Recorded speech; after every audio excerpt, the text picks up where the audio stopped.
chapter name is Tracing Changes Through 1,000 Years.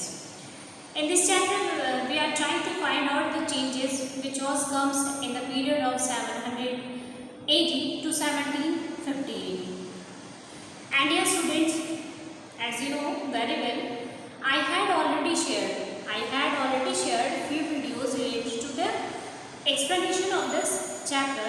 In that videos we have talked about the many changes which comes in the period of 780 to 1750 AD. Now dear students, today we will continue this chapter with the new segment, that is old and new religions. Okay, so today we will talk about the old and new religions, okay, which was in the existence in that period. Okay, so dear students, जैसा कि आप जानते हैं इन दिनों हम chapter number 1 पढ़ रहे हैं हिस्ट्री सब्जेक्ट का, और इस चैप्टर का नाम है ट्रेसिंग चेंजेस थ्रू 1000 ईयर्स। इस चैप्टर में हम ये देखने का प्रयास कर रहे हैं स्टूडेंट्स कि 780 से लेकर 1750 AD तक कौन कौन से चेंजेस या किस तरह के परिवर्तन हमारे देश में हुए, हमारे इतिहास में हुए। सो डियर स्टूडेंट्स, आज हम क्या करेंगे, आज हम इसी चैप्टर को कंटिन्यू करेंगे from old and new religions. Okay, इसमें हम देखने का प्रयास करेंगे कि ओल्ड और न्यू रिलीजन्स कैसे इमर्जेंस हुए उस टाइम पीरियड में, मतलब 700 से लेकर 1750 AD के बीच में हमारे धर्म में या धार्मिक स्थिति में क्या क्या परिवर्तन होता है। इस सेगमेंट में हम वो देखने का प्रयास करेंगे। So dear students, are you ready? Let's start. Old and new religions. Old and new religions, the 1000 years of history that we are exploring witness major developments in religious traditions. Okay, the 1000 years of history mean to say the time period of 780 to 1750 AD, and you know this very well.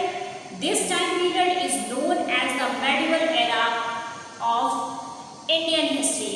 Mean to say, or in another word we can say this is the medieval history of a country. So in the 1000 years of history, mean to say the time period from 780 to 1750 that we are exploring witness major developments. There were major developments have emerged in religious status. Okay, मतलब इन 1000 सालों के बीच में क्या होता है, इन 1000 सालों मतलब 700 से लेकर 1750 ईस्वी के बीच में हमारी धार्मिक स्थिति में बहुत ज़्यादा परिवर्तन होता है। There were major developments in our religious status. Okay, हमारी धार्मिक स्थिति में बहुत बड़ा बदलाव, बहुत बड़ा विकास होता है। People's belief in the divine was sometimes deeply personal. Okay, but more usually it was collective. The beliefs of people is personal. हमारा विश्वास क्या होता है, हमारा विश्वास क्या होता है, व्यक्तिगत होता है। हम किसी भगवान पे विश्वास करते हैं, यह क्या है, हमारा व्यक्तिगत मामला है। हम किस भगवान को पूजते हैं, दैट आर पर्सनल। वो क्या है, वो हमारे व्यक्तिगत विचार है कि हम इस भगवान को मानते हैं, उस भगवान में हमारा विश्वास है। ये क्या है, ये हमारा पर्सनल विचार है। But more usually it was collective. लेकिन जब इससे रिलेटेड, जब हमारा व्यक्तिगत विचार से प्रभावित होकर बहुत से लोग उस विचार को अपनाते हैं, तो क्या होता है, वही विचार क्या बन जाता है, over the time period that gets a status of religion. Okay, जब बहुत सारे लोगों का विचार, धार्मिक विचार, एक ही धार्मिक विचार को बहुत सारे लोग मानने लगते हैं, तो क्या होता है, वो क्या बन जाता है, वो धर्म बन जाता है। होता है जैसे हिंदुइज्म जब स्टार्ट हुआ होगा तो क्या होगा, किसी एक का विचार रहा होगा, वो किसी एक भगवान को पूज रहा होगा, तो उससे प्रभावित होकर समाज के लोग, सोसाइटी के अन्य लोग भी उससे प्रभावित हुए होंगे और उसके विचार को फॉलो करना शुरू किए होंगे, वो भी उसी भगवान को मानने लगे होंगे।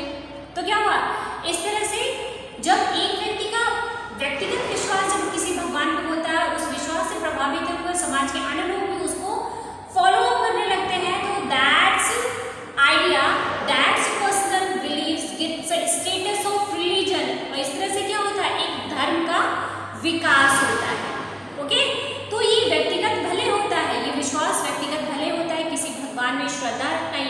विचार होता है, लेकिन इसको क्या करते हैं, इसको कलेक्टिवली ही लोग रिलीजन बनाते हैं। ओके, कलेक्टिवली ही ये रिलीजन बनता है। ओके, मतलब इसकी प्रैक्टिस कैसे, धर्म का प्रैक्टिस कैसे होती है, व्यक्तिगत तौर पे तो होती है, लेकिन ये सामूहिक तौर पे भी इसकी अभिव्यक्ति होती है।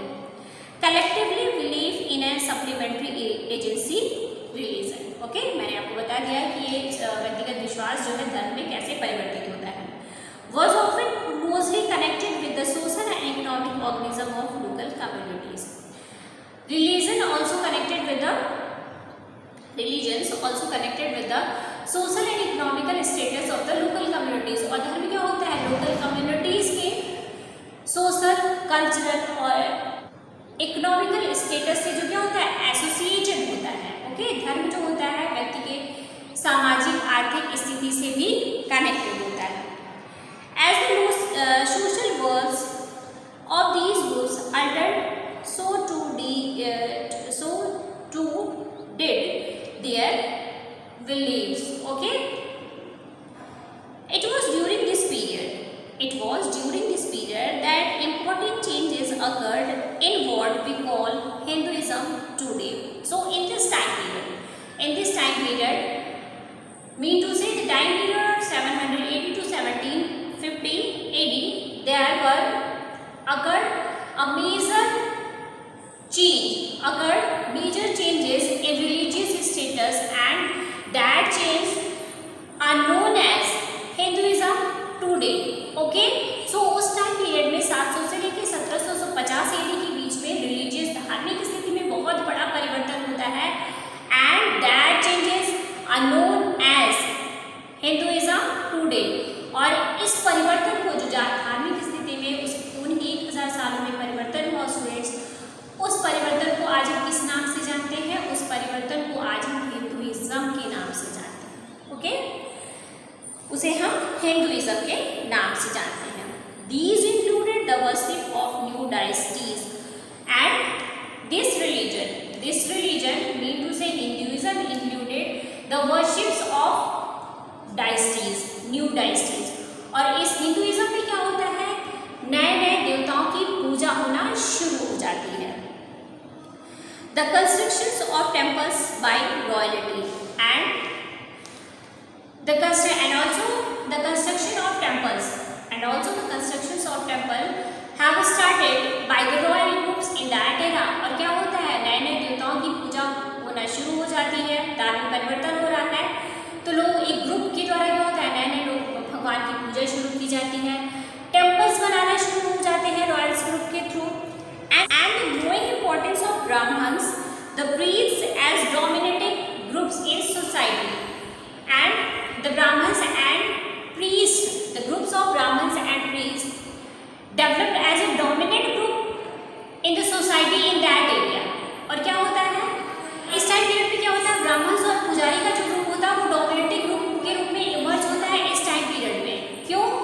क्योंकि इन्हीं लोगों को संस्कृत भाषा का ज्ञान होता है, और जो वेद और पुराण लिखे होते हैं वो संस्कृत भाषा में ही लिखे होते हैं, तो पूजा करने के लिए, पूजा में वर्शिप में क्या होता था, इन्हीं वेदों पुराणों की जरूरत होती थी। तो इसके लिए क्या होता है, ब्राह्मण्स की और पुजारियों की ही जरूरत पड़ती थी। इसीलिए Brahmins and priest developed as a more dominating groups in this era. Their knowledge of Sanskrit text earned the Brahmins a lot of respect in society, and the knowledge of Sanskrit language give the more respect to this group। और संस्कृत भाषा के ज्ञान की वजह से ब्राह्मणों को क्या होता है, सोसाइटी में बहुत ज़्यादा रिस्पेक्ट मिलनी शुरू हो जाती है। Their dominant position were consolidated by the support of their patrons। Okay, so first we will see what is patrons।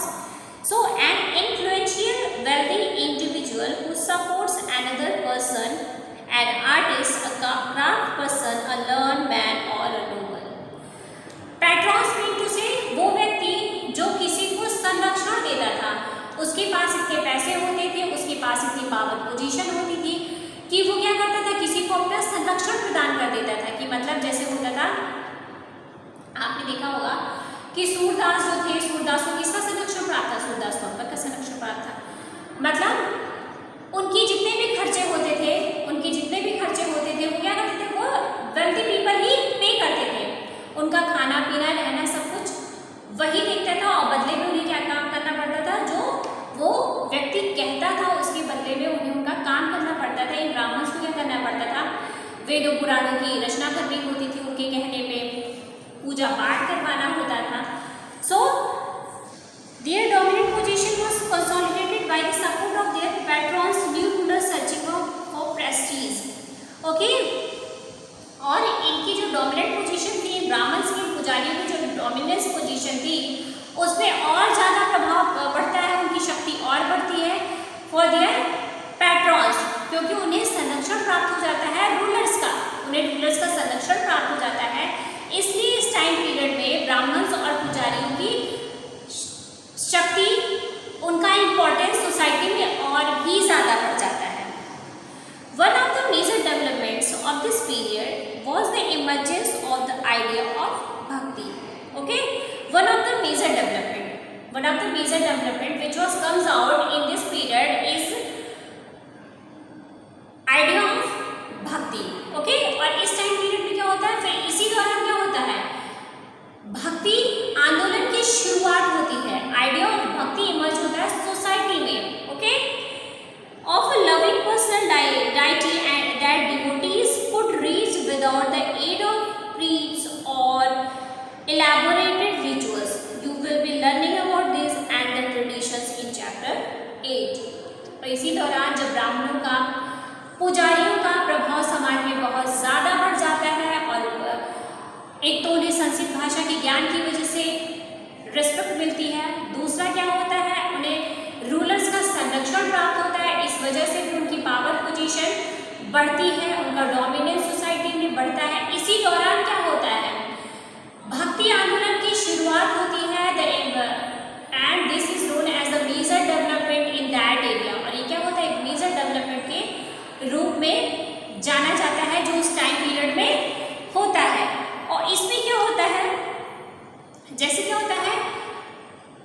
होता क्या था कि ब्राह्मण जो थे, पुजारियों की आवश्यकता पड़ती थी, किसके लिए? यज्ञ के लिए, पूजा पाठ के लिए। तो लोगों ने क्या किया? भक्ति मार्ग अपनाया कि लोग व्यक्तिगत तौर पे भी पूजा करना शुरू कर दिए। जैसे हम किसी को भगवान मानते हैं, उनकी फोटो रख ली और हमने उनकी पूजा शुरू कर दी। ठीक है, हम क्या करते हैं? हम सामाजिक तौर पे भी पूजा पाठ में भाग लेते हैं, लेकिन व्यक्तिगत तौर पे भी पूजा पाठ करते हैं। लेकिन उस टाइम पीरियड में क्या था कि व्यक्तिगत तौर पे कोई पूजा पाठ नहीं करता था, उन्हें पूजा पाठ करवाने के लिए ब्राह्मण और प्रीस्ट को ही इन्वाइट करना पड़ता था। And just because of this the position of the Brahmin get improved in that era, but over the time period the idea of bhakti emergence in the society. But समय के साथ साथ क्या होता है? भक्ति का विचार आता है, लोगों ने व्यक्तिगत तौर पे भी भक्ति करना शुरू कर दिया। Okay, this was also the period when new religions appeared in the subcontinent. At this time period also known as the period of the emergence of new religion in this era. Okay, होता क्या है? इस time period में Hinduism तो था ही, और ये time period किस लिए भी जाना जाता है?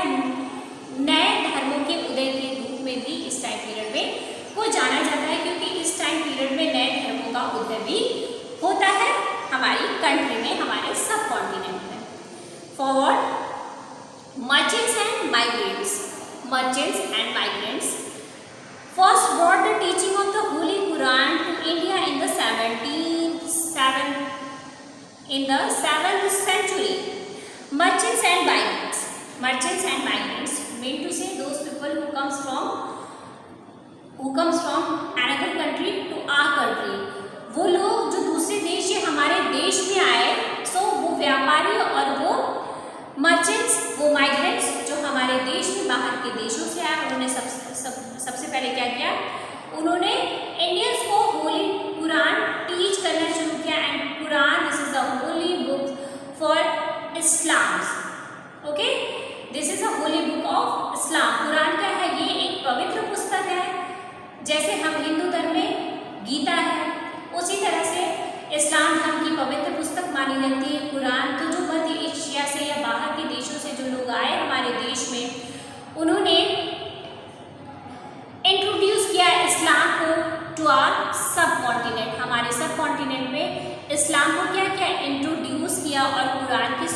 देना शुरू की इन द 7th century, 7वीं शताब्दी में. Muslims regard the Quran as their holy book and accept the sovereignty of the one God. और कुरान क्या है? मुस्लिमों की एक धार्मिक पुस्तक है जो कि एकेश्वरवाद में विश्वास करती है. वो क्या कहती है? भगवान एक है.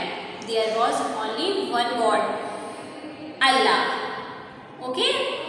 Whose love, mercy and bounty embrace all those who believe in Him without regard to social background.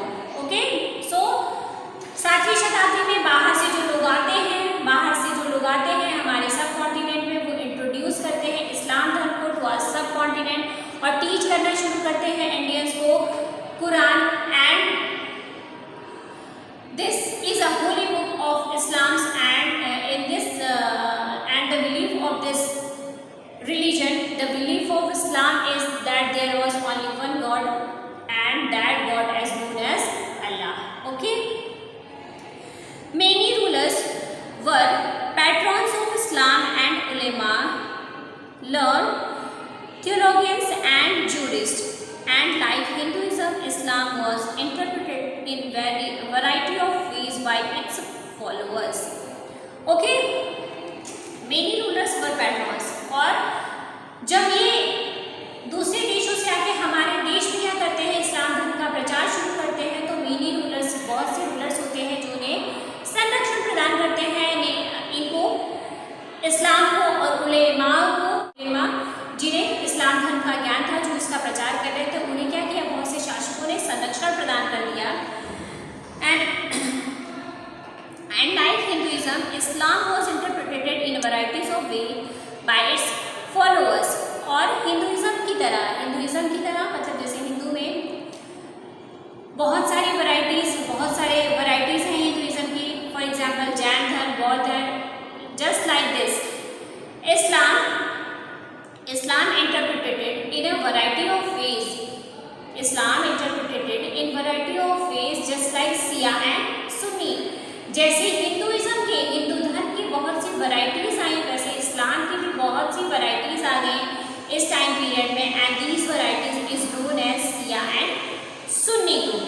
Okay? There were the Shia Muslim who believed that the Prophet Muhammad son-in-law Ali.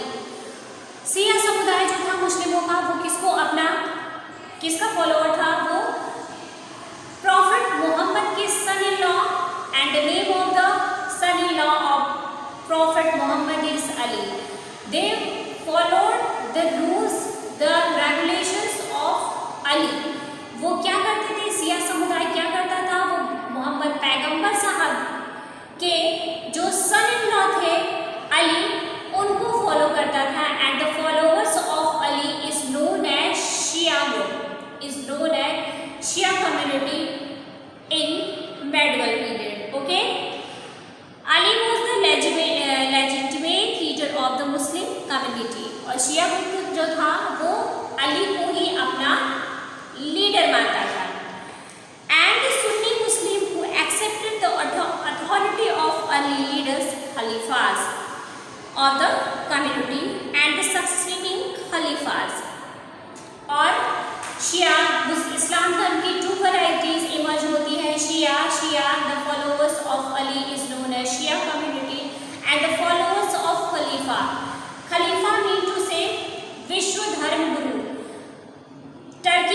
तुर्की में जो विश्व धर्म गुरु होते थे, खलीफाज होते थे, सुन्नी समुदाय क्या करता था? उन्हें फॉलो करता था.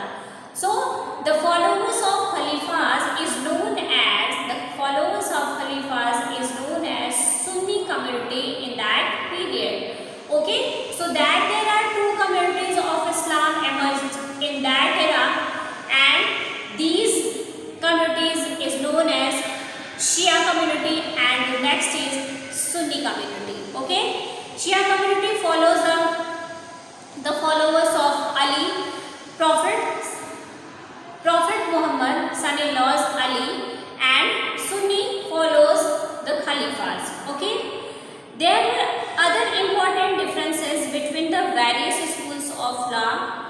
Hanfi and Shafi mainly in India, and theology and mystic traditions. Okay, so there were also some important differences between various schools of law like Hanfi and Shafi mainly in India. Okay, and in theology and mystic traditions. Okay, और कुछ और भी differences थे इस्लाम धर्म में, जैसे कुछ और भी स्कूल्स थे हनफी शफी, और इन सब का प्रभाव कहाँ पे ज़्यादा है?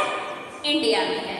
So in this section we have talked about old and new religions. Okay, we talked about the old religion. The old religion is Hinduism. We talked about Hinduism, how the changes occurred in Hinduism, and how the new religion introduced in our subcontinent. Okay, हमने देखा old religion Hinduism के बारे में बात की. हमने ये भी देखा इस सेगमेंट में कि कैसे नया धर्म इस्लाम धर्म इंट्रोड्यूस होता है हमारे सबकॉन्टिनेंट में. So in this section we have talked about old and new religions. Mean to say we have talked about the religious status of the people of that area. So now dear students, the explanation of this segment have completed. In the next video we will talk about thinking about time and historical periods, and that video would be the last video of the explanation of this chapter. Okay, so next video में जब हम इसके बारे में बात कर लेंगे, उसके बाद वो आखिरी वीडियो होगा एक्सप्लेनेशन का. आफ्टर दैट हम क्या करेंगे? We will try to complete the question answer, the exercises of this chapter.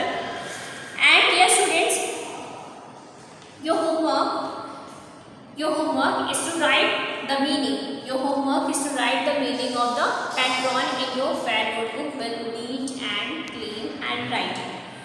Okay, now dear students, today's class is over. See you in the next class with the new subtopic of the same chapter. Till then dear students, keep studying and take care of yourself. Now bye, have a nice day.